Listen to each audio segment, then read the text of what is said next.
Olá pessoal, tudo bem? Hoje nós vamos gravar a 10ª aula da classe Bíblia e é um tema muito importante. Por que esse tema? Nós vamos falar aqui um pouquinho sobre o santuário e o juízo. Hoje são mais de 50 mil igrejas no mundo, tá? E somente uma igreja, ela, ela coloca e ensina a doutrina do santuário. E não é uma doutrina dessa igreja, é a doutrina da Bíblia. O santuário ele permeou por toda a existência do povo de Israel ali no Antigo Testamento. Mas através do santuário é que nós entendemos quando começa o juízo, nós vamos descobrir quando começa o juízo, como funciona o juízo de Deus e por que que é importante eu conhecer isso? Porque lá em Eclesiastes, Paulo fala que todos nós compareceremos perante o tribunal de Deus. Todos nós. Todos vocês, não importa aqueles que já morreram, os que estão vivos, os que vão morrer, os que vão nascer, todas as pessoas de todas as eras participarão do juízo de Deus. E hoje, quão pouco é ensinado sobre o juízo de Deus nas igrejas. Porque para ensinar sobre o juízo de Deus, você tem que ensinar os 10 mandamentos. E como a maioria das igrejas fala que os 10 mandamentos Jesus cumpriu ou foi abolido, então quase não se fala no juízo, né? Quase não se fala no juízo. Mas Deus é um Deus de misericórdia, mas Deus é um Deus de justiça e ele fará juízo. Então, essa profecia, tem uma profecia que aponta para quando vai começar o juízo, e nós vamos mostrar como entender o juízo de Deus, como que ele funciona, através do juízo que Deus fazia no santuário, tá? Que revela para nós. Então, vamos lá, é um santuário e juízo, uma lição muito importante. É, a profecia que aponta, né, para o começo do juízo de Deus. O juízo é dividido em três partes. Agora nós vamos ver o juízo investigativo, que é a primeira fase do juízo, mas depois tem o juízo de comprovação e o juízo de execução. Vai ser na próxima lição. Então, Daniel 8,14 diz assim: Até 2.300 tardes e manhãs e o santuário será purificado. Então, aqui apontava para a purificação do santuário, onde Jesus começaria o juízo investigativo, tá? Agora, como funciona esse juízo? Então, por isso que nós temos que ir lá para o santuário terrestre, para nós entendermos como funciona o juízo. Em Êxodo 25, 8 a 9, Deus deu uma ordem a Moisés: e me farão um santuário para que eu possa habitar no meio deles. Segundo tudo que eu te mostrar para modelo de tabernáculo e para modelo de todos os seus móveis, assim mesmo os fareis. Então, no monte, Deus mostrou para Moisés o tabernáculo que existe no céu, o santuário. Moisés deveria fazer exatamente como o modelo visto. E Deus deu sabedoria para as pessoas, para algumas pessoas, para que pudesse desenhar e fazer tudo aquilo que era necessário. E aí Moisés pediu ao povo para que pudesse trazer ofertas de materiais e produtos que seriam usados no santuário. E assim foi feito, tá? E, e o santuário que Moisés viu como modelo, ele já existia no céu, sempre existiu. Olha lá o que diz Apocalipse 11, 11, 11, 19. Abriu o seu santuário de Deus que se acha no céu, e foi vista a arca da aliança no seu santuário. E sobrevieram relâmpagos, vozes, trovões, terremotos e grande saraivada. É interessante que no santuário terrestre, quando Moisés construiu, igual o modelo que ele viu no céu, que Deus mostrou para ele, havia também dentro do santuário, dentro da arca, três itens que foram colocados ali. E um deles é a arca da aliança, e dentro da arca tinha os 10 mandamentos, a vara de Arão e o maná, uma amostra do maná, né? Isso é interessante. Então, como era composto o santuário? O santuário terrestre ele tinha um pátio, né? Ele era cercado e tinha um pátio. Nesse pátio, o povo comum podia chegar, tá? O povo comum trazia suas ofertas, confessava os seus pecados, mas ele era dividido em três partes do santuário. Tinha o pátio. Aí tinha o lugar santo e o lugar santíssimo, tá? Depois nós vamos entender cada parte disso aí, ó. No lugar santo, que era o pátio, o pecador, quando cometia um pecado, ele trazia um cordeiro sem defeito de um ano, ou se a pessoa fosse muito pobre, ela podia pegar um pombinho, né? Sem defeito e trazer para a oferta. E ali, quando ela chegava com a sua oferta, a pessoa, o pecador que trouxe a sua oferta para que fosse purificado dos seus pecados, ele tinha que fazer um ritual junto com o sacerdote ali, tá? E existia o lugar santo, né? E o Santíssimo. No lugar santo tinha ali as 7 lâmpadas acesas, os castiçais, a mesa com os pães e o altar do incenso. Nesse compartimento, todos os dias o sacerdote entrava para fazer intercessão pelo povo, pelos sacrifícios que foram oferecidos e trazer orações, que eram o incenso. No lugar santo estava presente a Arca da Aliança. E entre o santo existia uma cortina muito espessa, cerca de 30 centímetros de espessura, e ela não podia ser aberta. Se alguém abrisse essa cortina e olhasse para a Arca da Aliança, era fulminado e morreria na hora. Mas somente uma pessoa podia entrar no lugar santíssimo, que era o sumo sacerdote. Sacerdotes existiam muitos, mas sumo sacerdote só um, né? E ele só podia entrar uma vez no ano. Daqui a pouco nós vamos ver como funcionava isso. E em cima da arca tinha o Shekinah, que era uma luz sobrenatural simbolizando a presença de Deus ali, né? E dentro da arca, Moisés, ele introduziu 3 coisas dentro da arca. Foi as 2 tábuas dos 10 mandamentos, mostrando a eternidade dos 10 mandamentos, a vara de Arão, que quando ele foi escolhido, né, como a tribo para ministrar a vida espiritual do povo, e também uma amostra do maná. Eram as 3 coisas que tinha dentro da arca. Aí em cima tinha a tampa toda revestida de ouro, tá? E 2 anjos em cima, né? Essa arca ali, desenhos de 2 anjos.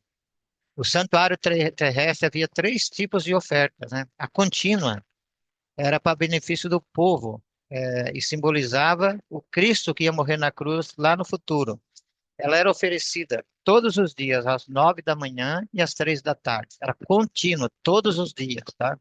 Está lá em Êxodo 29, 38 a 42. Existiam as ofertas individuais. Quando você cometia um pecado, você trazia a sua oferta. Lembre, para a remissão do pecado tinha que ter sangue, então não podia ser oferta de farinha, de trigo, outra coisa, né? Tinha que ser oferta de animal, tá? E um animal de 1 ano sem defeito. Ou podia ser um cordeiro, se a pessoa tivesse posse, que era muito pobre, trazia um pombinho, tá? E existia o dia da expiação, que era o juízo, dia do juízo para a erradicação do pecado. Isso está lá em Levítico 16, 27 a 30, tá? E nós vamos ver, né, no decorrer dessa aula aqui como que funcionava, né, essa situação. Vamos ver, isso é importante, ó. Como ilustrava o serviço do santuário na erradicação final do pecado? Olha, essa cerimônia encerrava o ciclo religioso para o povo de Israel. Era o final, aí é o final do ciclo religioso, tá? A oferta da remissão pelo pecado. Então, o pecador, quando ele cometia um pecado, ou vários pecados, né? O povo de Israel às vezes morava em outras terras já distantes, mas ele tinha que vir até Jerusalém, até o santuário, para que pudesse ser purificado dos seus pecados. Ele trazia um cordeiro, tá? Quando ele trazia esse cordeiro que era ofertado, estava simbolizando a Cristo que no futuro morreria na cruz pelos nossos pecados. Porque Paulo é bem claro em Hebreus que sangue de bodes e de carneiros não pode purificar pecados, mas ali simbolizava o sangue de Cristo que seria derramado no futuro para a purificação dos nossos pecados, né? E ali havia purificação, né? O pecado contaminava o santuário. Então, todo pecado que o pecador recebia o perdão, mas o pecado não era desintegrado, não desaparecia. Ele ficava, porque o sangue desse animal era espargido. Então o pecador tinha que colocar a mão sobre a cabeça desse animal, tá? Olha lá. O pecador colocava a mão sobre a cabeça desse animal, confessava os seus pecados, ele mesmo tinha que cortar, degolar o animal. Aí o restante da cerimônia era feita por sacerdote e pegava a parte do animal era queimada, a parte era oferecida em sacrifício ali, e o sangue desse animal, o sacerdote levava para o santuário e jogava esse sangue, né, espargia nas cortinas, né, e ficava aquele sangue ali, nas cortinas do santuário, entendeu? Na cortina que dividia entre o santo e o santíssimo, tá? Agora, esse pecado ficava no santuário, mas precisava ser tirado do santuário, tá? E como que era feito isso? Isso é interessante, ó. Aqui tem um texto em Levítico, né? 23, verso 24, que diz assim, ó. Fala aos filhos de Israel dizendo, no mês sétimo, no primeiro dia do mês, terei descanso solene, memorial, com sonidos de trombeta, santa convocação. Então, no mês sétimo, no primeiro dia do mês, era tocada a trombeta, tá? O povo sabia que estava anunciando a chegada do juízo. Nesse dia ninguém trabalhava e agora começava uma preparação espiritual. Você tinha que examinar a sua vida nos mínimos detalhes para ver se não tinha pecado não confessado. E isso era levado até o dia 10, tá? Dia 10, porque no dia 10 tinha a, o dia do juízo, né? O dia da expiação, mas aos 10 desse mês, o sétimo será o dia da expiação. Tereis santa convocação, afligireis as vossas almas e trareis oferta queimada ao Senhor. Levítico 23, 27, né? Então aqui chegava o dia do juízo. Todos, mas todos realmente deveriam estar limpos nesse dia. Não poderia estar contaminado por nenhum pecado. Nada, tá? A pessoa não podia estar contaminada por nenhum pecado. Ela deveria estar limpa nesse dia. Se ela tivesse em pecado, ela perderia a vida. Olha o que diz aqui, Levítico, né? Também, olha o que diz o texto aqui, ó. Porque toda alma que nesse dia, tá? Ela não afligir-se, né? Seria eliminada do seu povo se contivesse nela pecado. Levítico 23, 29. Olha a importância disso. Isso era o dia do juízo. Quem tivesse contaminado com o pecado nesse dia seria eliminada por Deus. Isso é interessante, né? Então, por isso que era importante. Aí o pecado contaminava o santuário, precisava ser eliminado. Então, nesse dia, não era oferecido cordeiro, mas agora o sumo sacerdote. Lembra que eu falei? Tinha vários sacerdotes, mas sumo sacerdote só um. Eram trazidos dois bodes, tá? Dois bodes. Um era chamado de emissário, né? E tinha um nome de Azazel, tá? Azazel. E o outro bode é, é, era o bode que simbolizava o que Cristo ia fazer por nós na cruz do Calvário. Então era lançado sortes, um dos bodes ia morrer e o outro não, ia seria o emissário. Então ao lançar sorte, um dos bodes morreria. E o sumo sacerdote agora colocava a mão sobre a cabeça desse bode. Simbolicamente, ele estava confessando todos os pecados do ano inteiro do povo de Israel que trouxeram seus sacrifícios, tá? E esse bode era sacrificado. O sangue desse bode, ele era queimado no incenso, o resto do bode, mas o sangue dele era levado para o lugar santíssimo. E esse bode simbolizava Cristo Jesus, que um dia morreria na cruz por nós também, tá? Agora o sumo sacerdote levava o sangue desse bode, tá, para o lugar santíssimo e espargia sobre todo o local, tá? Sobre a arca, sobre todos os locais, espargia esse sangue. Ou seja, contaminava o santuário com sangue ali também, tá? Esse sangue, tá? Agora, olha que coisa interessante aqui, ó. Esse bode, na saída, quando o sumo sacerdote ele entrava no santuário, a tradição diz que era amarrado uma corda na cintura dele, pelo seguinte fato: ninguém poderia entrar no santuário ou olhar para dentro do santuário a não ser o sumo sacerdote e só no dia 10 do sétimo mês. É interessante, no dia primeiro tocava trombeta, o povo tinha 10 dias, 9 dias para colocar a vida em dia, tá? Eliminar todo o pecado. E agora o sumo sacerdote levava o sangue desse bode para dentro dos lugares santíssimos, espargia lá dentro, ele fazia intercessão pelo povo, e todo o povo nesse dia ficava do lado de fora da sua barraca, observando, atento, de longe, tudo que o sumo sacerdote estava fazendo. O sumo sacerdote entrava no santíssimo, era amarrado essa corda, porque se ele tivesse pecado, ele morreria lá dentro, ninguém poderia entrar, que morria também. Caso ele morresse, eles puxavam o sumo sacerdote, tá? E como que eles sabiam que o sumo sacerdote estava vivo? Nas bases do vestido, assim, das roupas, talares longas, né? Tinha vários sinetes. Então, enquanto estivesse tocando o sinete, era sinal que o sacerdote estava vivo. E quando ele saía do lugar santíssimo, pegava, agora uma coisa interessante, ó, pegava aquele bode chamado Azazel, tá? Que era o bode emissário, e ele simboliza Satanás. Então, o sumo sacerdote, parte daquele sangue, o sumo sacerdote espargia sobre as costas desse bode, tá? Era o bode Azazel, o emissário, e ele era levado para o deserto, para morrer sozinho no deserto, simbolizando que Satanás ficará aqueles 1000 anos aqui na Terra, a Terra totalmente desolada, que nós já estudamos sobre esse tema, entendeu? Então esse bode simbolizava Satanás, que vai levar o pecado de todos os salvos de todas as eras sobre ele. Isso é muito importante, tá? Mas aqui, ó, Daniel examinava as escrituras, o profeta Daniel, e quando parou, veio a mensagem para ele, Daniel 8,14, até 2300 tardes e manhãs e o santuário será purificado. Ou seja, porque todo pecado não só contaminava o santuário terrestre, mas como contaminava o santuário celestial. E o pecado, ele não some até no juízo final. Entendeu? O pecado continua com alguém, vai continuar, alguém vai pagar por esse pecado, mas não agora, tá? E Daniel não entendeu a mensagem, ele começou a orar a Deus para que pudesse entender essa mensagem.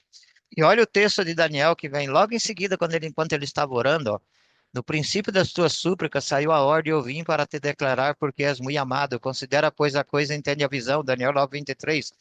Então Deus enviou um anjo para mostrar a Daniel o que significava aquela mensagem, tá? Isso é muito importante. Deus responde às nossas orações quando você tem dúvida, quando você está interessado em saber da verdade.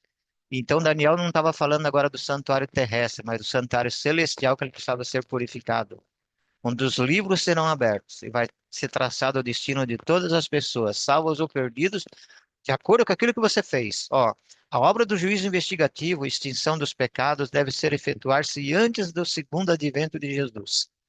Visto que os mortos são julgados pelas coisas escritas nos livros, é impossível que os pecados dos homens sejam cancelados antes de concluído o juízo em que o seu caso deve ser investigado. Grande Conflito, página 489. Então, antes de Jesus voltar à segunda vinda, vai terminar a primeira parte do juízo, que é a decisão de cada caso. E como que é decidido? Tudo que eu faço ou deixo de fazer, mal ou bem, é registrado nos livros do céu. Então, tudo está lá registrado, todas as suas atividades do dia. Então, lá vai estar escrito na frente, se você pediu perdão pelo pecado, está perdoado. Se você não pediu, vai ser condenado por esses pecados, tá? É por isso que Daniel ali recebeu essa mensagem, até 2.300 tardes e manhãs e o santuário será purificado. Então vamos ver. Olha, essa mensagem foi escrita cerca de 500 anos antes do nascimento de Jesus. O tempo do seu batismo, a sua crucificação e quando o evangelho seria levado ao mundo inteiro. Essa profecia, ela é interessante porque ela vai enfatizar todos esses itens, tá? Nós mostramos aqui, ó. E Daniel recomendou Jesus recomendou a leitura do livro de Daniel. Lá em Mateus 24:15, ele falou: Quando, pois, viu a abominação da desolação de que falou o profeta Daniel no lugar santo, quem lê, entenda. Precisamos ler e estudar o livro de Daniel e Apocalipse, muito bem estudado. É um tempo específico, ó, até 2.300 tardes e manhãs e o santuário será purificado. Um tempo específico, falava ainda na oração quando o anjo Gabriel veio rapidamente voando para dar um entendimento a Daniel. Entende, filho do homem, pois essa visão se refere ao tempo do fim.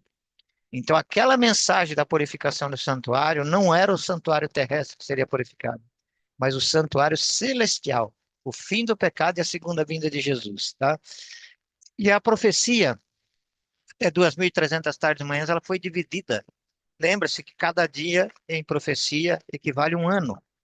E olha aqui, ó, 70 semanas estão determinadas sobre o teu povo, sobre a tua santa cidade, para fazer cessar a transgressão e para selar a visão e a profecia e para ungir os santos dos santos. Daniel 9:24.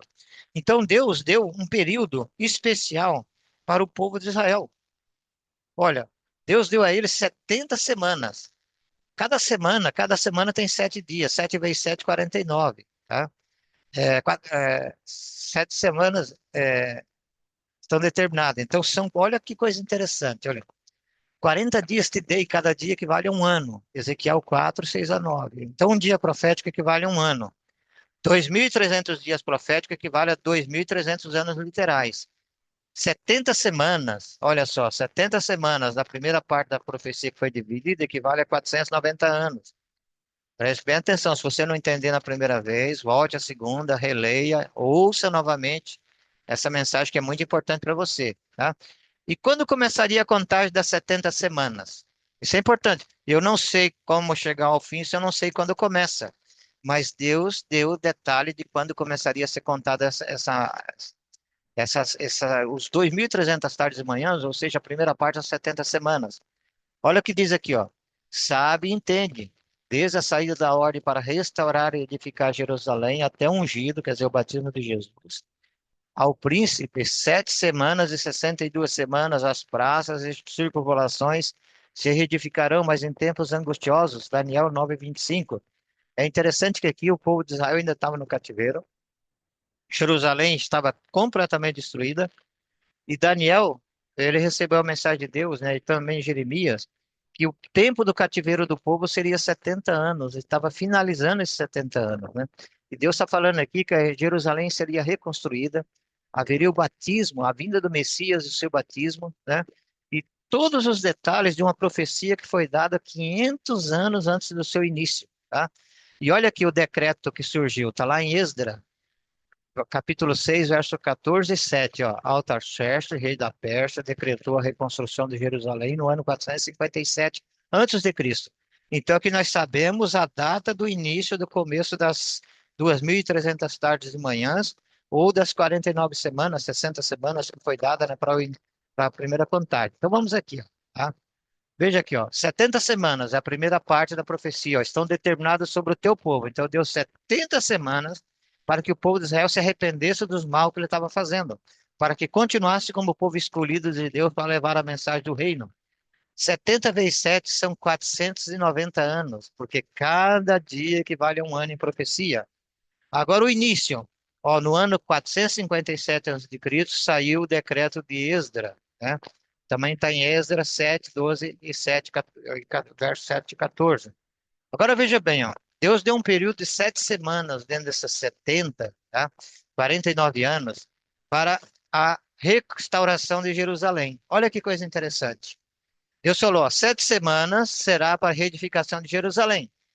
Exatamente 49 anos. E no ano 408, exatamente antes de Cristo, foi posta a última porta em Jerusalém, e Jerusalém estava restaurada. Os muros estavam restaurados. Cumpriu fielmente a parte a primeira parte dessa profecia das 70 semanas, tá? Olha que coisa interessante. Mas essas 70 semanas seriam divididas em mais partes. Ó, mais 62 semanas. Ou seja, 434 anos era para o povo de Israel. Olha só, era o batismo de Jesus, tá? Aqui no ano 27, Jesus foi batizado exatamente, ó, 7 semanas para a reconstrução de Jerusalém, aconteceu realmente em 408 a.C., mais 62 semanas até ungido. No ano 27, 62 semanas depois, 434 anos, Jesus foi batizado. Muito importante isso aqui. Agora tinha mais uma parte, ó. Olha lá. Ao Jesus ser batizado no Rio Jordão, Daniel 9:25, ungido, né?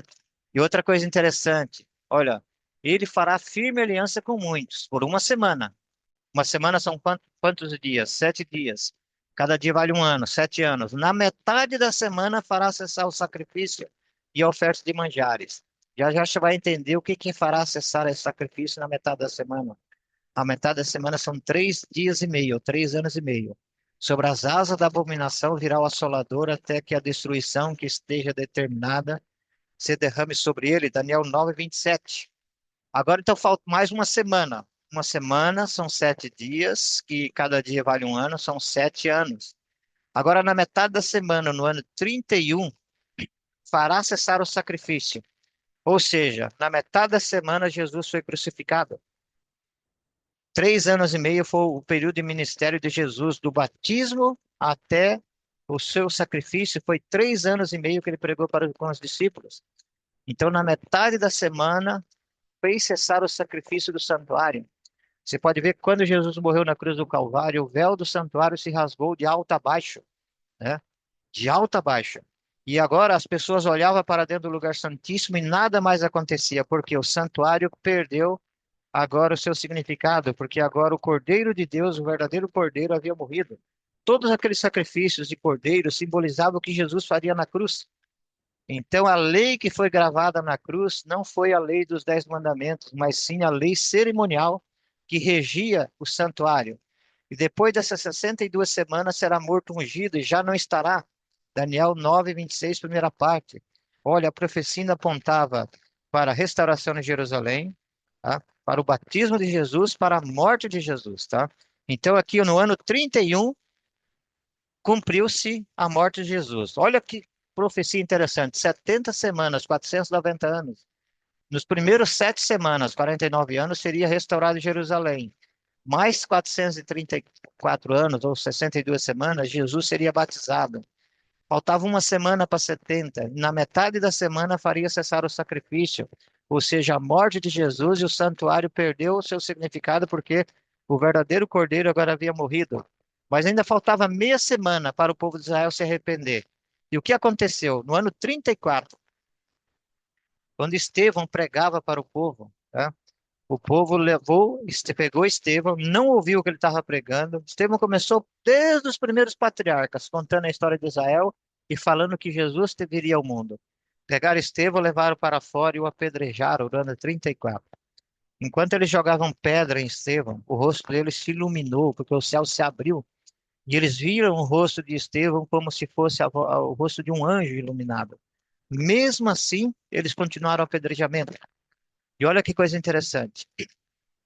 Ali do lado estava Paulo, que não podia jogar pedra porque ainda era novo, mas segurava a capa daqueles que jogavam pedra. O apóstolo Saulo, que depois virou apóstolo Paulo. Tá? No ano 34, Israel foi rejeitada como a nação escolhida por Deus para que pudesse pregar o evangelho no mundo. Aí agora o que comanda é a rejeição final de Israel. Atos 7, 58 a 60 e 8, verso 1. E lançando-o fora da cidade, apedrejaram Estevão. Naquele dia se levantou grande perseguição contra a igreja em Jerusalém. E todos, exceto os apóstolos, foram dispersos pela região da Judéia e Samaria. Então, o apedrejamento de Estevão resultou na rejeição de Israel como povo escolhido de Deus. Hoje, a nação de Israel não é mais a nação escolhida por Deus. Hoje é um remanescente que Deus escolheu para levar a mensagem. Após a crucificação de Jesus, os judeus tiveram mais 3 anos e meio para se arrependerem. Quando Estevão foi apedrejado no ano 34 depois de Cristo, os judeus deixaram de ser a nação escolhida de Deus. Isso é muito interessante, tá? É muito interessante. Então, recapitulando aqui, ó, só que a profecia completa de Daniel 8:14 é 2.300 tardes e manhãs. 2.300 tardes e manhãs são 2.300 anos. Ela começou no ano 457, começou a sua contagem, de acordo com o decreto de Esdras 7, verso 12, tá? A primeira parte da profecia são 490 anos, na segunda parte são 400 e... Agora, veja que coisa interessante, ó. Até o ano 34, na morte de Estevão, a primeira parte são as 70 semanas, se cumpriu fielmente até o ano 34 com o apedrejamento de Estevão, tá? Mas ainda faltava fechar os 2.300 anos. Então, 2.300 menos 490 anos, nós vamos ter o ano de 1810. Essa data é muito significativa, tá? Se você somar, ó, 1810 com mais o 34, tá, que é o ano da morte de Estevão, nós vamos ter uma data de 1844. Olha lá, 34 mais 1810 são 1844. Então, em 1844, iniciaria o juízo investigativo. Olha a profecia. Até 2.300 tardes e manhãs e o santuário será purificado. Então, nesse ano de 1844, no mês de outubro, 22 de outubro, Jesus saiu do lugar santo e entrou no lugar santíssimo. Lembra que o sumo sacerdote, ele só entrava no lugar santíssimo para fazer o juízo e o julgamento do povo de Israel e a erradicação do pecado. E naquele dia, quem tivesse com pecado morreria. E agora, olha, Jesus em 1844 ele entrou no lugar santíssimo, tá? Deu início da purificação do santuário até 2.300 tardes de manhã e o santuário será purificado. As 2.300 tardes começou em 457 a.C. e finalizou em 22 de outubro de 1844 e Jesus começou a purificação do santuário celestial ao entrar no lugar santíssimo e lá permanece. No céu foi iniciada e está acontecendo a purificação do santuário. Na terra a verdade foi restaurada a partir de 1844. Esse vai ser um estudo que eu vou passar para vocês depois, o que aconteceu em 1844, né? Como que essa mensagem foi pregada, como que ela foi descoberta essa data, né? E é interessante que Deus falou que ali haveria um grande desapontamento para o início do remanescente. E a única igreja, só tem uma igreja que surgiu nessa data, né? Nesse período da pregação desse evangelho. Você vai descobrir quem é essa igreja que ela permanece pregando as verdades contidas na Bíblia até hoje, tá? E olha que coisa interessante. Então, em 1844, no dia 22 de outubro, Jesus começou o juízo investigativo. Depois, num próximo uma mensagem mais à frente, eu vou mostrar por que a data 22 de outubro, tá? Isso é importante. E hoje, Jesus está no santuário celestial fazendo o julgamento. E a base do julgamento de Deus é os 10 mandamentos, que estão lá em Êxodo capítulo 20. Os 4 primeiros mandamentos, do primeiro ao 4, é o nosso relacionamento vertical com Deus. Então, os 4 primeiros mandamentos é o nosso relacionamento com Deus. Do quinto ao 10º mandamento é o nosso relacionamento horizontal com o próximo. Então, se para você cumprir os 10 mandamentos, primeiro você tem que ter ligação com Deus, tem que estar entrega a sua vida a Deus, para você poder amar o próximo, como Jesus falou, como a ti mesmo. Nós estamos vivendo hoje no fim do tempo do fim. Jesus está prestes a dizer está consumado no lugar santíssimo. E depois que ele falar que está consumado, não há mais oportunidade de salvação. Só que um detalhe interessante, você não sabe o dia que ele vai falar está consumado.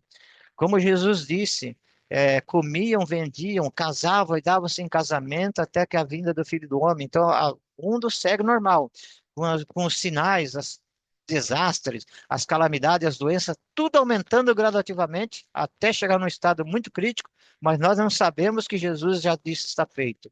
E olha o que diz o livro Grande Conflito, que eu sugiro que você leia esse livro com muita atenção, tá? O livro Grande Conflito, na página 490, diz assim, ó, as trevas da noite mais escura, o segredo de todas as artes enganadoras não serão suficientes para velar o conhecimento do eterno. Um pensamento que seja. Então não tem como esconder nenhum pensamento de Deus. Deus tem um relatório exato de toda a conta injusta, de todo negócio desonesto. Não deixa se enganar pela aparência de piedade. Então não tem como enganar a Deus. Você pode enganar a esposa, os filhos, o pastor, o padre, enganar qualquer um, mas você não engana a Deus, tá? Não tem como enganar a Deus. Por isso que eu tenho que refletir nessa mensagem. Olha, os homens podem ser enganados pelos que são de coração corrupto, mas Deus penetra todos os disfarces e lê a vida íntima. Quão solene é esta consideração! Dia após dia que passa para a eternidade, traz a sua enorme porção dos relatos para os livros do céu. Lembra que eu falei ainda durante essa mensagem? Tudo que eu faço, deixo de fazer, está sendo relatado nos livros do céu, tá? Por isso que eu tenho que estar com muito cuidado. Palavras uma vez faladas e ações uma vez praticadas nunca mais se pode retirar. Os anjos têm registrado tantas boas como as más. Nem mesmo o mais poderoso guerreiro pode revogar a relação de um único acontecimento, de um único dia sequer. Não pode ser revogado. Por isso, você pode receber o perdão. É por isso que Deus nos dá a oportunidade, tá? Desde o jardim do Éden, Jesus já fez a promessa que esmagaria a cabeça da serpente e se colocou à disposição, elaborou o plano da salvação. E aí que entra o santuário, as pessoas fazendo sacrifícios, né? Adão já sacrificou o pleno cordeiro, representando o que Jesus faria no futuro, tá? Nossos atos, nossas palavras, mesmo nossos íntimos e mais secretos pensamentos, tudo tem o seu peso a decidir se nosso destino para a felicidade ou para a desdita, para a perdição eterna.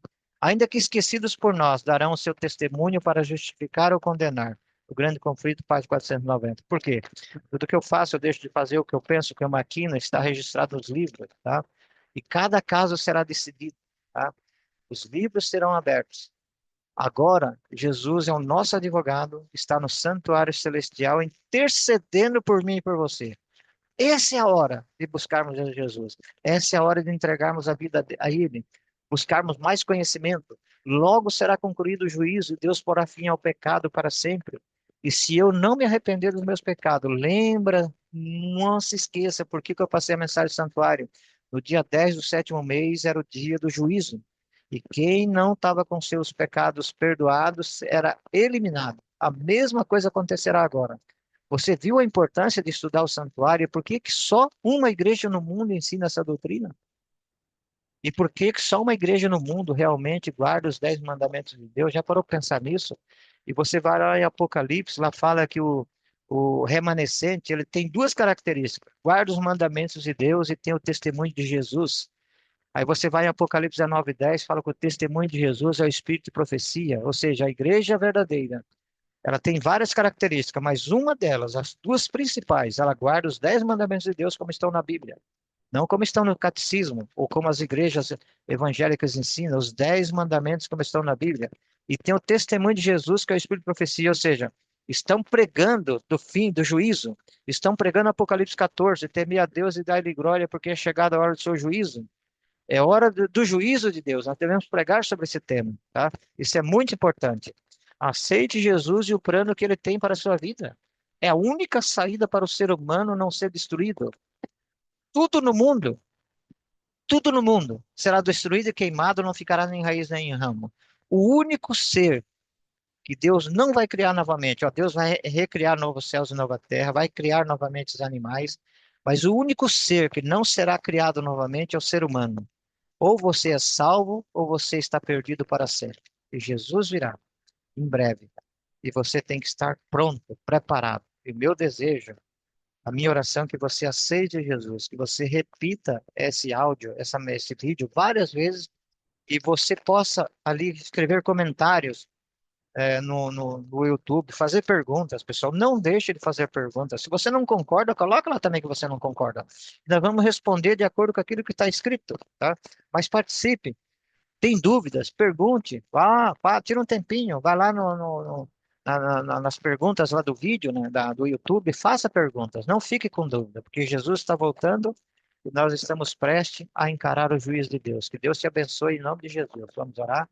Senhor nosso Deus, abençoe cada pessoa que vai ouvir, vai ver essa mensagem hoje, amanhã, talvez daqui a um mês, daqui a um ano. Abençoe a ele e sua família, que todos sejam salvos e que nós possamos receber o poder do Espírito Santo para que cada dia mais possamos compreender essa mensagem. Abençoe cada família, em nome de Jesus. Amém.